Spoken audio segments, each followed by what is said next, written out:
All right, we're live. It's the Spinnin Backfist MMA show for Wednesday, May 17th. Huge show today. You see only two of the regular three we've got here. Jack Mack is currently on his way. New York City traffic. That'll do it to you. It's Robbie. It's Big Ev. And we are here on a huge day. McGregor Forever launch day. McGregor documentary dropped on Netflix today. 4 parts. We're also got PFL news. Francis Ngannou signed to the PFL. We've got UFC news, a ton of UFC news. Big UFC news. Big news dump yesterday. Huge news dump. Coincidence? Probably not. Probably not.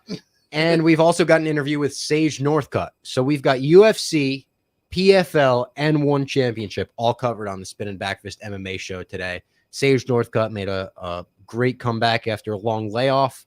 One of MMA's biggest prospects at one point, and now he's just a fan favorite. Yeah, I mean, it seems like, he did very well. I mean, I'm glad to chop it up with him a little bit.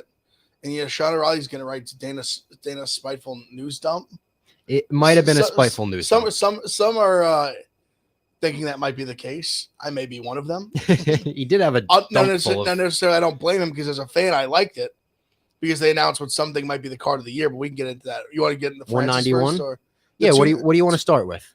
Probably Francis first. Probably kick off with Francis. Yeah. So Francis Ngannou, after, God, how long has it been since his last fight in the UFC? Was it January? January 2022. Oh, my God. So a year and a half Yep. has finally announced where he's going next. His next move is to the PFL, the super fight division of the PFL. So he won't be in this year's season. He won't even be fighting for them this year. No. He said 2024. MMA, he won't be fighting for them. Yes. So boxing is on the table. As we know with Francis, he's wanted to box forever. That was a big point of him leaving the UFC in the first place. That disappoints me a little bit. The fact that we're going to have to wait to see him fight in the cage till 2024. He's 36. He'll be 37 by then. I think he'll be 38 by the time he says he's going to fight MMA. See, that hurts a little bit, but kudos to Francis for getting the deal that he wanted and apparently hooking his opponent up as well. His opponent's getting no less than $2 million, I read. Yeah, that's what he negotiated for. I don't see as a heavyweight. Obviously, it sounds bad. I'm not fighting 38. The only thing I will say is heavyweights are a little different, obviously. Yeah. And he's a guy who's a little bit of a he's not one of those guys that's like 50 fights. Mm-hmm. He's a little less tread on the tires. So he is coming off the knee injury, but now it's been a while. So he should and in be the all right. PFL, it's not necessarily like he's fighting the best of the best anymore. Yes, so what they're saying is I think his opponent potentially could be the heavyweight champion. I read that as well. Discussing is that's a possibility. I'm happy for him. Like, it was funny because I don't know if we talked about in the show. I tweet of mine was actually used in his motivational video. Oh, one of your tweets? Yes. I didn't even see it. You didn't see it. We were talking in the group chat about it on the day of the North, because he put out a video on Saturday during early in the UFC card saying, like, I'm gonna have this announcement on, because it was Tuesday, obviously. Yep. And he popped a bunch of tweets saying he fumbled the bag. Mine was one of them. Oh, I didn't even see that. And I didn't really consider myself a Francis hater. I more was from the perspective of I was starting to like. We had Uncle Challen. I thought he made a mistake, and and he wasn't the only one that said it. And I was starting to kind of agree, like, damn, like maybe he did make a big mistake. Maybe he's not going to get the money from the organization that he wanted. But it seems from the PFL, he got pretty much most of what he wanted. He got a high seven figure guarantee per fight. It's like 2 or 3 fights. He got where his opponent's going to make $2 million. He got a seat on the advisory board, which he announced as the chairman of PFL Africa, which is something that PFL has been. I mean, we've obviously had Don Davis guys in here, but talk about they started in Europe. Now they're going to go out to Africa. That's something that France was very passionate about. So checked a lot of the box he wanted. He's getting paid a lot. So overall, I really don't think he ended up. It seems to me he didn't end up fumbling the bag from what I know. No, I don't think so either. He gets the box. He had been asked pretty much. I mean, they talked about the John Jones bout agreement, and Helwani pretty much asked him like point blank, like it was rumored that he got like around like offered like $8 million ish, which was around. I pretty much was like the same as John Jones, and he asked Francis that point blank, and Francis pretty much said, "Yeah, about that." Yeah. So I mean, and it seems like he's getting high. He said high 7 figures. So I mean, that's $8 million ish. You would hope in that range. That's high. Obviously, people that aren't John Jones. Obviously above 5. So, I mean, it seems about similar-ish money. Now, the only thing you could argue is if he had beat John Jones, the ceiling he had in the UFC financially was much higher. I think that's right. That's the only part where, and as fans, it is a little unfortunate that we won't get to see him fight John Jones or the best of the best in heavyweight division anymore. Obviously, he's fought a lot of those guys like Blades and Gon and the other guys. But I mean, it is unfortunate that we won't get them to see fight like John Jones probably. Yeah. But unless overall, John Jones crosses the street, there was a lot of talk of you're on the other side of the street. Well, why don't you come cross the street? And he's like, I'm not crossing the street. Well, John Jones signed basically a lifetime contract with UFC. He signed a 6-8 fight deal, and he said he's only going to fight like once. I was going to say, as we talked about, like he's probably on his way out the door already. Those deals, giving a 40-year-old or 30, like late 30s or 40 guy that he's not going to fight that much, 8-fight contract. That's a don't fight with for anybody else contract. Yeah, especially after Francis made that move, you have to lock John Jones down and make sure nobody else can make that super fight. So, because the only thing I will say, just to like for the devil's advocate, that for the people that maybe still think he fumbled the bag, I guess the argument you can make is one, the UFC upside was much bigger. Like I said, if he beat John Jones, he'd be literally Mike Tyson of MMA, which he pretty much kind of was already. Nowhere near the level of fame of Mike Tyson, but in terms of like that one punch, not freakish.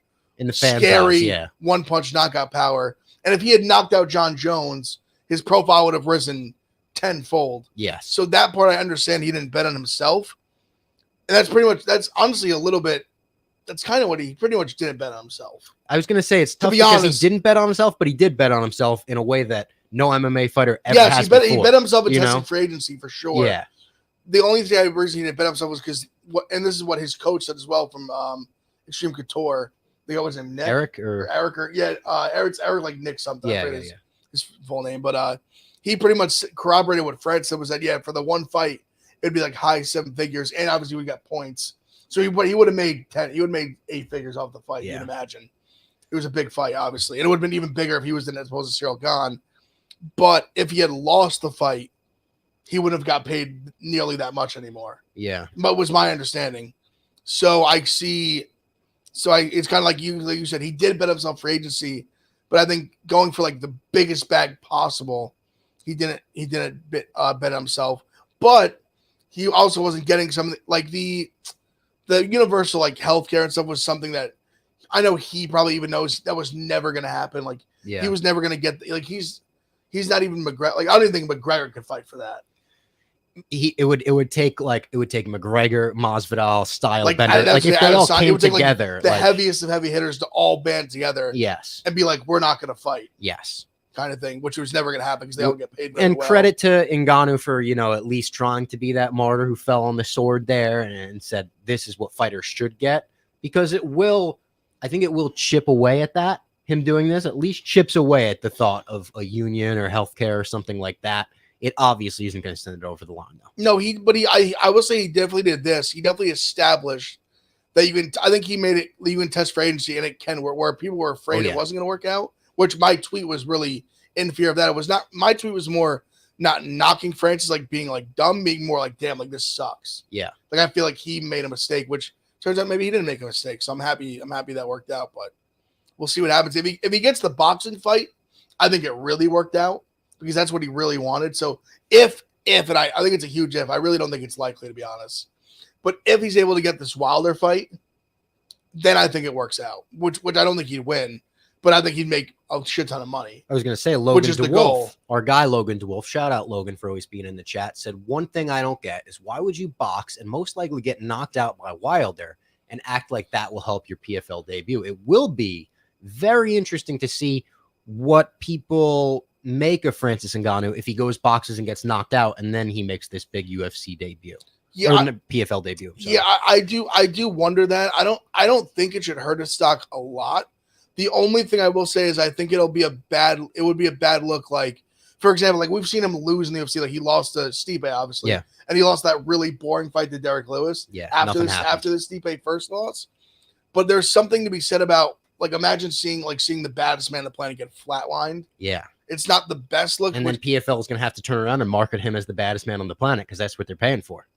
Which I still, and I agree, like the MMA fans, and they're right, what I'm about to say is that it's the baddest man in the sense of, like, obviously if Wilder stepped in the octagon, he'd get murdered. Yeah. Like you're playing, like, but that's just not the sport they play. But I don't know. It would be fascinating. I just don't know who, looking back on a pay-per-view down the line for him to sell a bunch of pay-per-views, I just don't know who he's going to fight Yeah, people that's going were to even really put saying, ass in this, because even if it was who last year was the Croatian guy, Deja, Anti-Delja, like Francis murders him, and it's a tough fight to sell on pay-per-view unless you have, like, he's going to get murdered. You better have a big card. That's what I was going to say. You need maybe Jake Paul's debut. Can you plan Jake Paul's MMA debut on the same card as Francis's? I think you'd have to. Yeah. I think you'd have to kind of put it all together. Like you have to, if you're going to do like a big pay-per-view fight like that, you have to put all their best talent in. Bring Kayla back. Kayla Harrison. Like Kayla Harrison's fighting. Burgos is fighting. Yeah.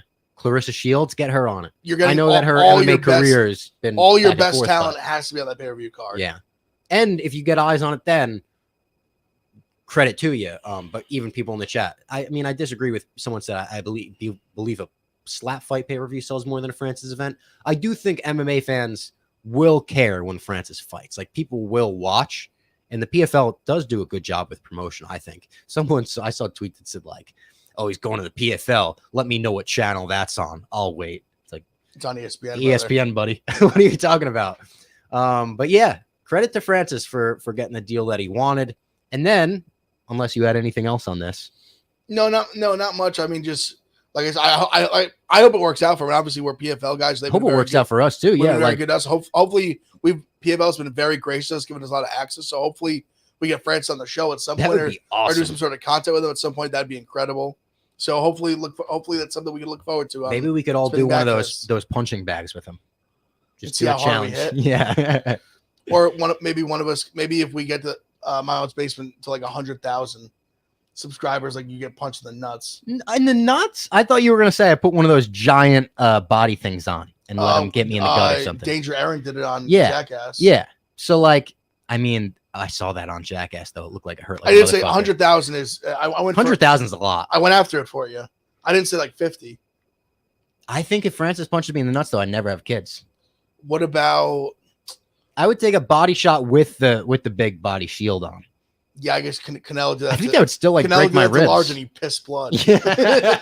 That's crazy. I remember Large, even before he posted, I think he just texted me a picture of like the red water and the thing. He was like, Canelo. So if Canelo can make you piss blood, yeah, Francis. I'm sure Francis will fuck up my insides. Francis might actually make you shit yourself. Might rearrange my organs. No, you might literally shit I'm saying like literally excrete shit from your asshole in your upon contact, like immediately. Sugar Sean did it to somebody. Made him shit himself? Yeah. Oh, I saw that clip. It was he kicked, talking about it on a podcast, right? Spinning kicked him in the ribs. Yeah. And he literally shit his pants. Yeah, that would happen to me for sure. Imagine. Speaking of Sugar Sean, though, off the heels of the Francis Ngannou announcements on PFL, we got a tweet from the UFC like, hey, Dana White's about to go live with some huge announcements. You always like, I was like, oh, baby. You start thinking like, what is it going to be? Are we going to get a Conor thing? Or are we going to get the Aljo Sean O'Malley news? We did get the Aljo Sean O'Malley news. That's going to headline UFC 292 in August. August 19th in Boston. Another Boston card. I would love to go to that card. We were talking about that. And I would love to. I was going to bring it up, but we should. In the co-main is Weili Zhang versus Amanda Lemos, which is a banger. Fire fight. Great fight. I haven't been to the TD Garden since Francis Stipe won, which was also it was a weird fight, and they rushed Volkov into it. It was Volkov versus Cormier. Yeah. Yeah. Oh, that was no. Oezdemir. It was Oezdemir. Oh, that's what. Yeah, I was going to say. I was like, did they fight? Yeah, you're right. Yeah, that was a real easy night at the office for DC. But we got tons of announcements. The UFC 191 card pretty much in full. The 291 card's incredible. Incredible, maybe better than the International Fight Week card. And it's crazy because there's no title fights. Well, kind of. We brought the BMF title back for it, which very much felt like we don't have title fights for this, so how can we incentivize it a little bit? Poirier versus Gaethje too for the BMF title. If you're going to bring that title back, perfect fight for it. No, they're the two most deserving, I would say. And Chad, how does the chat feel about the BMF? I don't hate it. I totally get the people that are like, it's a gimmick, it's not real. It's for guys who have been close to the belt that they're never going to touch it, which who knows, maybe Poirier and Gaethje can get there, maybe not, we'll see. But I'm all for it. I don't mind the fun, like the fanfare of it. And I think they're two guys who are deserving of it, who put on legitimate wars every time they fight. Never been in a boring fight ever. And that's just a great main event. Like, you just know you're getting, whether it's 10 seconds or 10 minutes or it's 25 minutes, you're getting a fucking awesome fight. That's a fight I feel confident about telling all of my non-MMA fans, oh, you got to see this fight tonight. Definitely worth buying the pay-per-view. Oh, you yeah. have to tune into this card. And then a crazy matchup that I did not expect. The Pereira? Pereira Blachowicz is a great fight. In the co-main event, yeah. Great fight. Amazing fight. The whole card is like sick, top to bottom. And then I think because the matchups are very unique. That's what stood out to me. They're matchups that I didn't expect. Like besides the Poirier Gaethje, there are matchups Ferguson I didn't expect. Ferguson Green, Bobby Green. Yeah. You also have Paulo Acosta facing Askarov, who is the guy we just watched him on the newer card. Yeah. Who is his only career loss is he got viciously knocked out by Hamzat in the regional scene. He ran through Phil Haas, and that was just getting. I know it's tough to see my guy Phil Haas. Yeah, knocked him out. Did he get cut? Or no? I don't think so. I don't think he did either. No, I don't think so. But knocked him out bad, and now is getting Paulo Acosta, which is pretty wild. Yeah. But someone brought this up, which doesn't fully make sense. Now that I think about it, doesn't make a ton of sense. I feel like they should have did this fight. Well, we have Sean Strickland fighting a guy who has really one fight in the UFC. Yeah.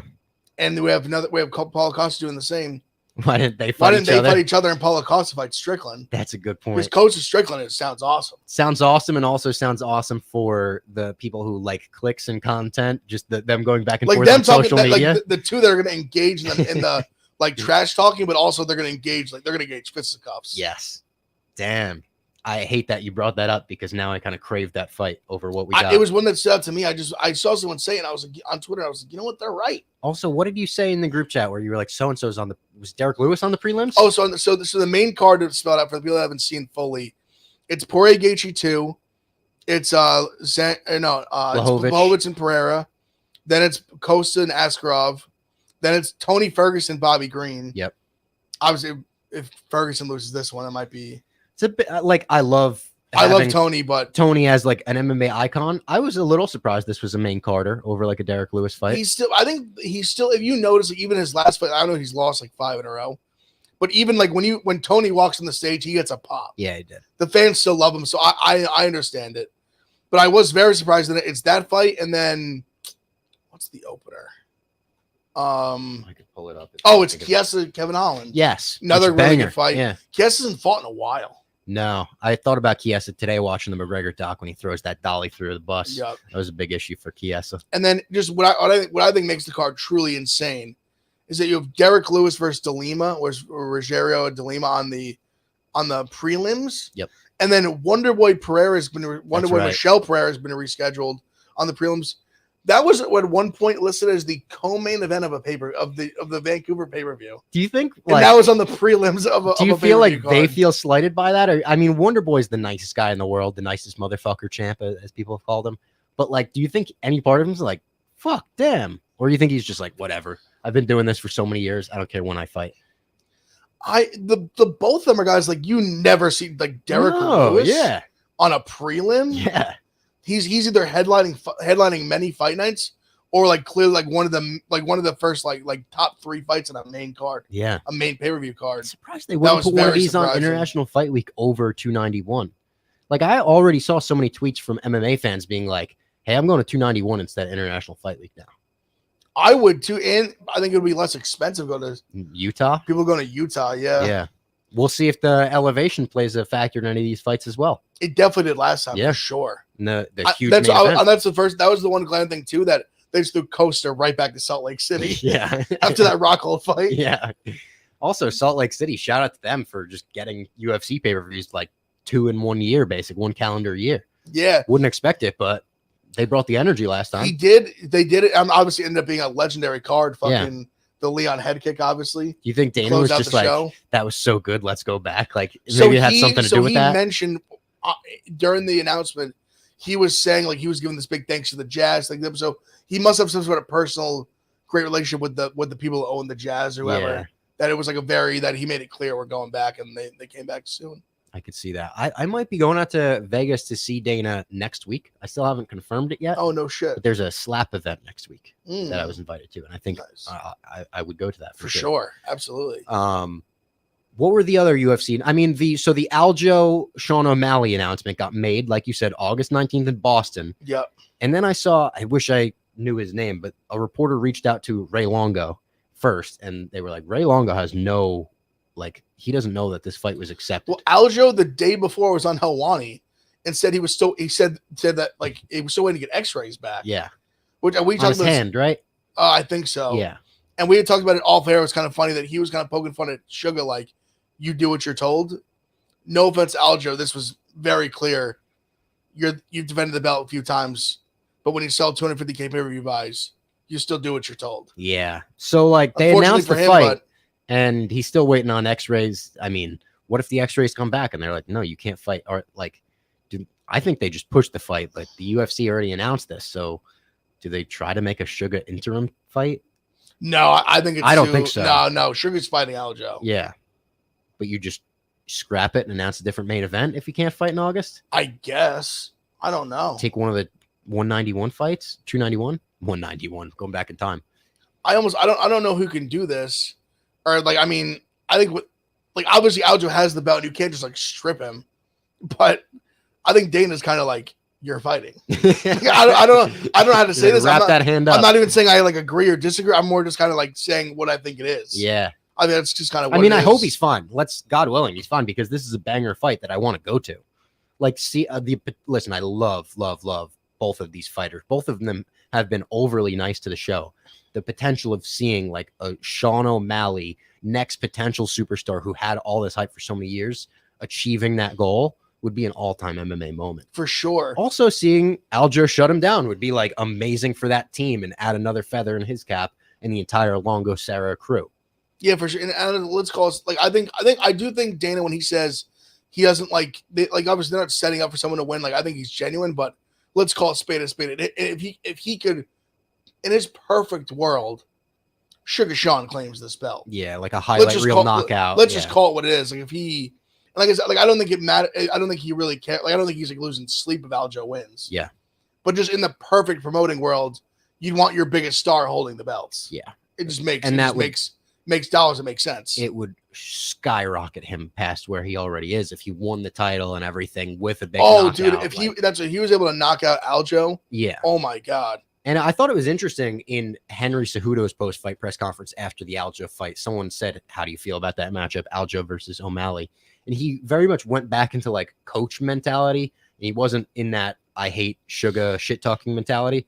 And he was like, Aljo better not get caught, because like I hit him a lot and Sugar has crazy power. Like Cejudo hates. Think about the reach. Yeah, Cejudo hates him so much and was even like, yeah, if Sugar touches you, like he'll knock you out. Basically, I thought that was very interesting to hear him admit. Basically, yeah, I mean, it's just gonna be fascinating how like that's a fight that can just go a lot of different ways. Yeah. Like in Sugar's worst case scenario, it looks like Corsanic can fight. Yeah, where he gets taken down. In his best case scenario, he's able to land early, keep the distance, able to stop a takedown. Yeah. And then O'Malley's just a sitting duck. Yeah. If he's just not able to land takedowns and Aljo's a sitting duck. Excuse me, Aljo. If Aljo's not able to land takedowns. It's a great fight, though. Any other UFC announcements that were made? We're gonna have Sage Northcutt joining us in just a few minutes from One Championship. I think that was pretty much. Those are all the big announcements. The only other fight that has been announced is on that Boston card is Cody Garbrandt and Mario Batista. Oh yeah, I saw that. And Garbrandt shaved his beard. Yeah, he did. Fucked up. It was weird seeing his jaw. And Batista trains with Sugar, I'm pretty sure. I think you're right. They train together, yeah. I'm pretty sure.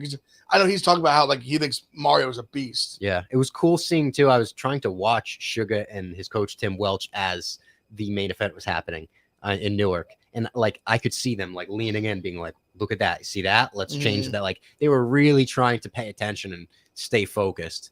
Another, this is great, Hot Billy. Robbie, how are you so connected with Dana but can't land Tim Sylvia? I don't know, man. Tim Sylvia is that white whale. We just can't land him. He's busy right now. He is. He's slapping people. He's protecting Pete Davidson. He's doing security work with high-end celebrities. Before Sage Northcutt joins, we did tease that the McGregor doc came out today. Ev, you watched the first episode. Yeah. I watched the first 2 this morning. It is so awesome. I mean, I don't want to like spoil too much of it for the chat because you should be able to experience this first. If you're watching the Spinnin Backfist MMA show, I assume you're a pretty hardcore MMA fan as it is. This will be like porn for you. And I say that without a pause. No pause. It's just big time.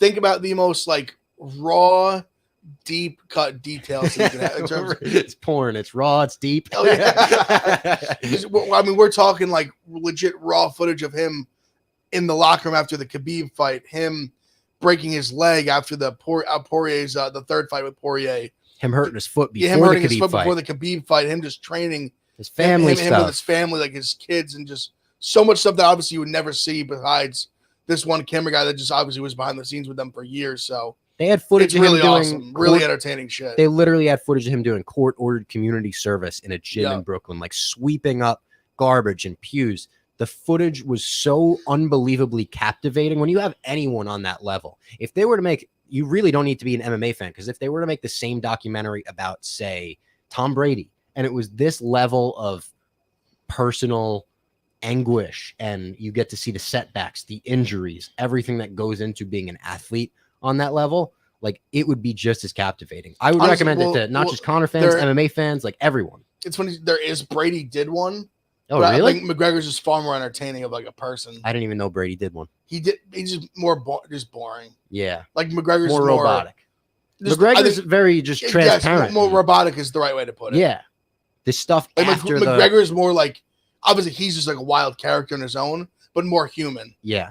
And the stuff after the losses, as you said, we rarely get to see those glimpses of fighters. Rightfully so, because after a loss in MMA, that's the most heartbreaking thing you could imagine, especially to your most bitter rival. For sure. But seeing that footage and seeing what it's actually like, seeing what it's like when Dana has to go and check up on the fighters, and he's just like, fuck it, what do you want me to do? I got beat. It's crazy. We do have Sage Northcutt about to join us, so I'm going to go send him on through, and we could get into the interview. Got headphones? Yeah.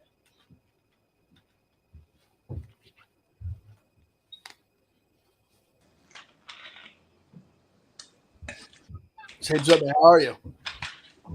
You got us? Hey, what's up, guys? What's going on? Can you hear us? Yeah. Can you see me? We need the hold on. We don't have your audio yet. I think it's on our end. We got to turn you up. Okay.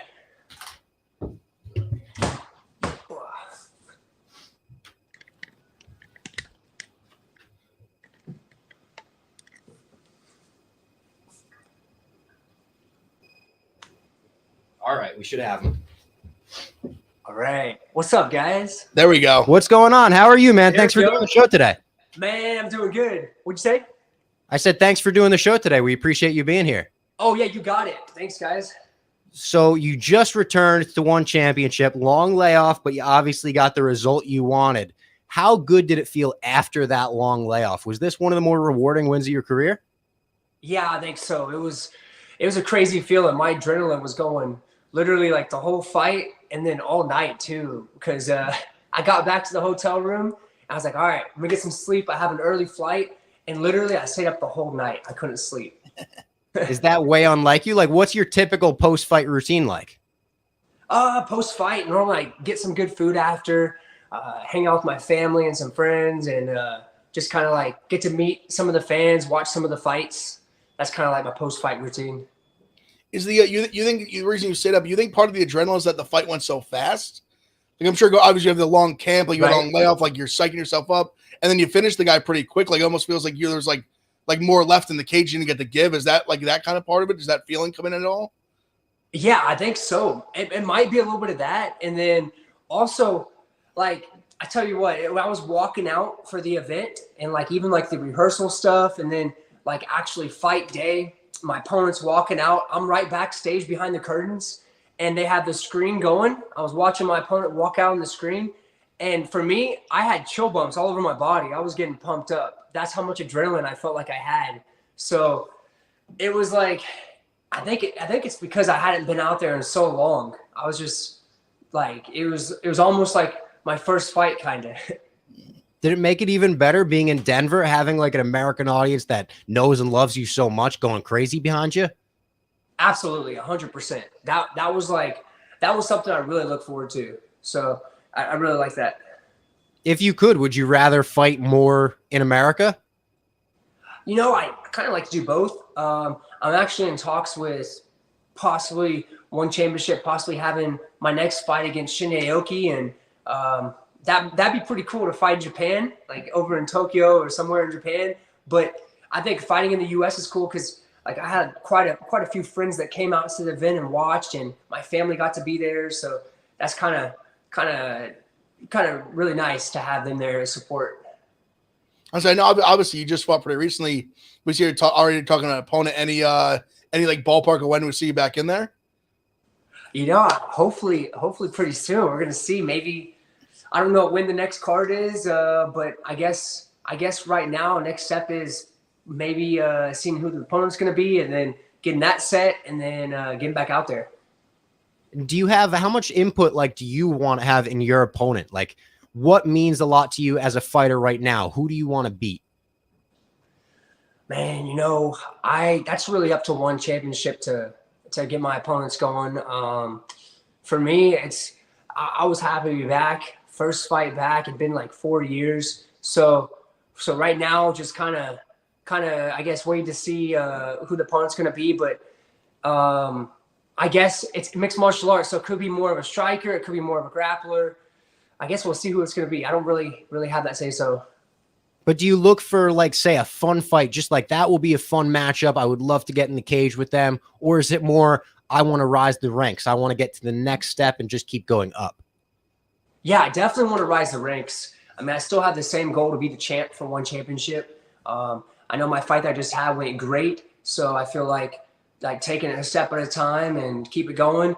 But yeah, having exciting fights too. The reason why I was talking about the Shinyaoki fight was because we actually had that fight set before the fight I just had.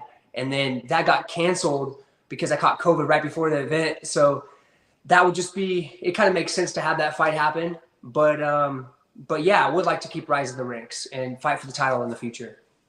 Yeah, that makes a lot of sense. We got a lot of people in our chat saying that you look like one of the Barstool sports guys, Billy Football. Have you ever heard that? Billy Football? No, I haven't. We got to get you and Billy in a room together. You would love this guy. He's like a golden retriever of a human being, really. He's really? Always a fun-loving guy. You guys really do look alike. You look like you could be brothers. Really? Oh, that's yeah. Cool. I'm going to go look him up after this. Look up Billy Football. Yeah, he's a great guy. You would love him. We'll get you in the office one day. The next time you're in New York, you can come to Barstool HQ, and we could do the family reunion. There we go. Yeah, that sounds good. You said you're in New York? Yeah. Yep. Oh, yeah. Next time I'm down, I'll have to hit you guys up. Dude, that would be awesome. For sure. Another thing I wanted to point out, the main event of the Denver card, Mighty Mouse obviously got a big win there. What does it mean to have Mighty Mouse as kind of the face of one championship in a lot of ways? Do you look up to him and kind of want to be the next step when he's done retiring? Do you want to step up into that role of being one's American fighter? Oh, man, I would love that. Mighty Mouse, his career has been fantastic. He's one of the top best guys in the whole world. He's always been one of the pound for pound best. He's phenomenal. So yeah, I'd like to be able to be in the spot he's at in the future and be the champ and be the main face of one championship. That'd be great. And who are the other names that you look up to when just as a fighter that you would like to emulate, whether it be their fighting style or the way they carry themselves outside of the cage? Man, there's a lot of fighters. Like you look at one championship's roster, and there's so many world champs. You look at some of the guys like Rod Tang. He's amazing fighters. Stant Fairtex, Brandon Vera. You got Demetrius, of course. I can go on for a long time with different fighters, but so many successful athletes with one. So there's a lot of different guys, different styles too. You look at Muay Thai, and then you look at submission grappling. You look at MMA. So a little bit of everything. I was actually just leading up to obviously we were interviewing you. I went back and watched the first looking for a fight when Dana kind of first found you and they were like poking fun at you and they were like, wow, this kid's great. What is two things, kind of like a two-part. One, looking back on that, do you think that was overall positive? And what do you think you overall learned from that? Because it kind of made you were obviously an unknown guy and all of a sudden bang, it was you that kind of popped overnight. What was kind of that experience like and how do you look back on it now? Man, I would say I like the experience. I wouldn't change a thing about it because it was a great experience for me, a lot of fun. I know I was very young, coming into UFC at 19, and I had a whole bunch of fights very fast. I guess I would change one thing. If I had one thing to change, I would get out of school sooner. I was going to college, studying to be an engineer. I would get out of school sooner and start focusing full-time on the fighting. So if I can go back and change that, I feel like I would have made leaps and bounds in my game much faster and could have been more successful even quicker. So that's one thing I would change. But I think how I got noticed by Dana White and getting into the UFC was something I 100% loved. That's really interesting. So when you started your UFC career, how, like, could you put a percentage on how committed you were to school versus fighting? Oh yeah, I was in school. You said put a percentage? Yeah. Yeah, I was in school 100% of the time. So I was actually on campus, studying to be an engineer. I wasn't getting to train at all. So I was going into the rec center. I was running laps upstairs on the rec center, and then I was hitting on the heavy bag for cardio. And that was my cardio, and that was my conditioning. And then I was hitting weights downstairs, being like, okay, I'm gonna be strong grappling wise, hit some weights. But other than that, I didn't really have any training. It was mostly just school. So were you still, by the time you were like fighting in the UFC, were you still even doing school then? Or by that time you had stopped? Yeah, I was. So I was doing school then. I think maybe it was a good year or so into the UFC until I decided to take a step back and be like, I can always go back to school. I'm going to put this on hold right now. I tried doing it over online. So I tried doing like my school through the computer and stuff, but there's so much work trying to study to do engineering and getting to focus on that while fighting. I remember I was standing up studying, and I was getting outside in the sun in a little rolling chair, and I would fall asleep and roll down my driveway. And I would wake up because I went right into the street. I'd wake up like, oh man, I still got to study. And I was going to the gym late at night, going to the rec center like super late. And yeah, that's how it was for me. And then I was like, okay, I'm not getting to devote much time into the fighting. So now it's time to kind of switch things up. Man, that's crazy. Were you getting recognized around campus? Like, hey, that's Sage Northcutt. What the hell is he doing? That's what I was thinking. Where'd you go to college? A little bit. Hey, something funny was so right before I got picked up by the UFC, I was having some professional fights, and I was passing out some flyers like, hey, you want to go watch my fight? It's down in Houston. And I was in Texas A&M, the school I was at is in College Station, a few hours away. Nice. So like friends on campus, like my teachers, I had like old wrestling coach. I had a bunch of people going to my fights even before the UFC, and I was handing out flyers and putting flyers up inside the campus. So yeah, it was pretty fun. That's awesome. I mean, as a fight fan myself, if I'm going to college and it's like, yeah, you could go see the football team, they're great. You could go see the basketball team, they're great. Or you could see this guy from campus who's going to fist fight somebody. Like, I want in on that. Oh, I got a funny story for you guys. HDMI somehow. I don't know. I got a good story for you guys. So when I first got on campus, one of my Sage, buddies I hope you're still there. We just lost you for a sec. Hold on. Oh yeah, can you see me? Okay, literally just went out. You guys, you guys still there?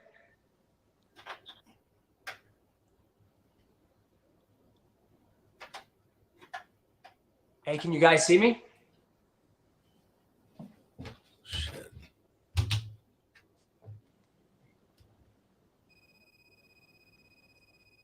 Guys, you there? I think we got him. Got you. Oh, you got me? All right, cool. Is that the volume? I think you might have turned the Oh, one second. All right, cool. Hey, I got a good story for you guys in a minute. All right, I think we got Yeah, sorry about that. Our TV, just the HDMI or something, just like popped off. Oh, that's all good. All right, we're back. Hey, so we've been getting in our chat this whole interview. Yeah. Why do you walk out to Seal? The people want to know. Wait, walk out to what? Seal, your walkout music. Oh, Steel. My last song, I think it was Lecrae. Oh, was it? The whole chat saying, why do you walk out to Seal? Why are you such a Seal fan? Why do you walk out to Seal? Oh, I think they had the song mixed up. Yeah, my last walkout was Lecrae. He's like a Christian rapper. He was pretty good back in the day. The song I walked out to was called Represent. Oh, God. I do know who Lecrae is. Yeah. Maybe they thought there was a Seal sample or something. Maybe they were effing with us. Might have a sample, maybe. I liked his song because he's actually from Houston, Texas. That's where I'm from. So. To represent Texas a little, yeah. Yeah. Hey, I got a funny story for you guys talking about being on campus in college. Let's hear it. Yeah, I'll make it fast. So I was on campus. I became friends with one of these guys on campus. He was in a fraternity, and he's like, hey, Sage, you want to join our fraternity? This is before I started fighting the UFC. And right around that time, I was still fighting professionally. And he's like, hey, we have something called fight night. He's like, what if you come and fight night? We were talking about it. Didn't get to do it, but I was just about to. And then I had my first UFC fight. But we were going to go in, have me disguised in fight night, and go have a bunch of like boxing matches with everybody on the campus with like a wig, disguise, glasses, looking nerdy. And we're going to have money bet on it. It was pretty funny. We pulled like a white man can't jump, like a white man can't fight. I was gonna say you could put as much glasses and wigs on as possible. Like you take your shirt off, like people are gonna be like, shredded. "This guy's shredded. He knows how to fight. What am I doing here?" Yeah, also the muscle guys don't always know how to fight, though. No, it's true. We see him rough and rowdy. But then he throws like one combo, and they're like, "Oh fuck!" There's some kind of spinning. Yeah, I don't know. That'd be bad for everyone on campus that lined up to fight that night. It never happened, but. Yeah, was there ever a moment like when you were handing out the flyers and maybe some like that person that's like, oh, like, yeah, blah, blah, blah. And then like a year later or however long later, you're just like in the UFC. You're like, I told you so. Oh, man. No, I never really had that moment. Are you too nice to say I told you so? You said what? Are you too nice to say I told you so to people? Man, yeah, I don't think I've ever done that. Too nice. Or even just like in your head, I told like some guy that was like, oh, like you hand out flyers, like, oh, you're a fighter, like, okay, pretty boy. And then a year later, like, no, this guy's a monster. I've had that happen before. Yeah. I do find it like inspiring to see how positive you still are and have stayed when dealing with MMA fans for so many years. I feel like they've beaten me down and I just talk about the sport and you actually have to compete in it. It's not too bad. I mean, a lot of the comments that might be like negative, they're actually kind of funny. I actually read a bunch. I don't let them get to me, but there's a lot of them that are pretty funny. And then some of them are actually pretty smart. You go by and watch and be like, oh, man, he's right. Maybe I could have done this, or maybe I could have raised my hand a little higher. So I don't know. It's kind of cool getting to interact with people and fans. That's a great way to look at it. I feel like we have someone that show MMA fans sometimes are more like, obviously MMA is different than other sports. We're saying like football, you have teams. Basketball, you have teams where MMA fans, I find they're very, I don't want to say fair weather because they're so passionate, but it's like, you can win a few fights in a row. Everyone loves you, and then you lose one fight, and then bang, or you make one mistake, they're down on you. So I always wonder how it is for fighters having to like always have that line of like from one performance they can just be in love with you, and the next they can be like, oh, this guy stinks or whatever, blah blah blah. Yeah, that's true. It's interesting because it's kind of like you're only as good as your last performance. They remember the last performance, and then once you go back out there, and let's say you have a loss and you go win again, it's pretty crazy how.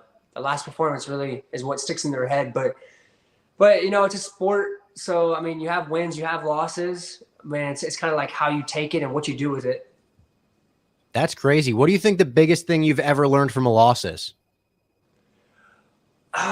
Biggest thing. We hear the win or learn all the time from, the John Kavanaughs of the world. Yeah, definitely. Man, I got to think about that one. I don't know. I'm always going back, even my fights that I don't lose, the ones that I win, or even like my last fight, I'm going back and kind of like picking apart the things I did wrong. Kind of like even in the last fight. You said what? Even in the last fight, you're going back and like picking apart that like amazing first round. Relatively flawless. Yeah, absolutely. That's crazy. But you know what? That's what makes you such a good mixed martial artist, I'm sure, kind of being a perfectionist in that way, right? Yeah, thank you. Would you consider yourself like a perfectionist? No, I wouldn't say a perfectionist, but definitely striving to like correct mistakes. It's kind of like I'm just that way, like mentality wise. If I see something that's not working or something that's broken, let's say, or I don't know, even something mechanically, like that's why I wanted to do engineering too, was because it's like, let's say like your door's not shutting all the way and it's got like a little wiggle. I'm the kind of person that'll be like, okay, I'm gonna go figure out how to like get this door to fix right, so that way it shuts smooth. So I don't know how to be like a perfectionist, but definitely like making things better. Yeah, figuring out the way things work, fixing things. Yep. I dig it. Thank you for joining, Sage. I know you got another hit to do, so we're gonna let you go. We really appreciate it, though. And like I said, next time you're in New York, we'll get you to Barstool HQ. We could do a video in person or something. We'll introduce you to Billy Football. Absolutely. Man, sounds like a plan. Let's do it. All right. Thank you so much, Sage. We really appreciate you joining. Yeah, congrats on the win. All right, see you. All right, there you go, ladies and gentlemen. Sage Northcutt. What a pleasant fella. What a great guy. I mean, Smile we on knew his that face. going in. Like, Sage has always been like He's a the nice nicest guy in the world. Yeah. And like, no, you pointed out like very positive through. Obviously, said like being an MMA fighter is not the easiest. Yeah. With fans and just scrutiny and social media, just very like it's up very up and down. So good for him, just rising above and just Still doing his seems thing. like he's as positive as he was when he came into the UFC as a 19-year-old, prospect. Yeah, for sure, no, definitely, and coming off a great win, so rightfully so right now. And were you guys setting us up to fail in the chat with the seal stuff? What happened there? It made us look stupid. You made us look so dumb. Lecrae. Lecrae. Houston. They thought it was Seal. Unbelievable. Chat. I literally saw, who is it? Sneaky Pete. Robbie never asked the good chat questions. So I read that and I was like, oh, damn, I'm doing the chat dirty here, not asking the good questions. Let me ask what they want. Maybe there's a Seal sample. I'm going to give him the benefit of the doubt and think that maybe there's a Seal sample in there. After the show, we're going to go find out if there's a Seal sample in there. And if there's not, Sneaky Pete, you're on the hook for it. Just wrong. You're just off. Just your Seal ears have let you down. They've let you down. But that was the Spinnin Backfist MMA show. Sorry that Jack Mack couldn't join us. He'll be back soon. We'll absolutely do a show, the three of us, soon, because there's a lot to talk about. There's a lot to get his take on. He was getting lambasted on MMA Twitter for the Francis stuff. Yeah. They put his mugshot on like next to Chael Sonnen and Brendan Schaub, like he was like public enemy number 3, I guess. Yeah, for them, well, they were the group that's going to say that it was bad or something, or that bad for fans or something. No, it was different than that. It was because we talked about it like it's great for Francis, but as fans, I think it's good for Francis. I would more say, like, did he like close? I guess did he like maybe fully maximize his earning potential? Maybe not. Like it's yet to be seen. Yeah. But to answer the question, did he fumble the bag? At this point, I would say no. Nah, he got a bag. He's got paid very well. He got a lot of the things he wanted that other organizations weren't willing to give him. So I think just seeing what he got, I don't know how you could say he was like a terrible deal. Yeah. I mean, he's going to be probably the highest paid fighter in PFL, right? Definitely. Oh, yeah. We've never heard, at least I've never heard, of a fighter that really didn't like how they were treated by PFL in general. No, I mean, he's the face of it now. Yeah. So I feel like he's going to be or at least, happy. Especially once he starts fighting, he's the guy. Yeah. And as they expand PFL Africa, PFL Europe, they said they're putting together like a Champions League type thing of just all different fighters from different continents. It's going to be cool. So shout out to Francis. Thank you, Sage Northcutt, for joining the show. Thank you, everyone in the chat who joined, even the ones that set us up to fail with Sage. We appreciate you for being in the chat, and we'll talk to you soon. God bless. McGregor forever.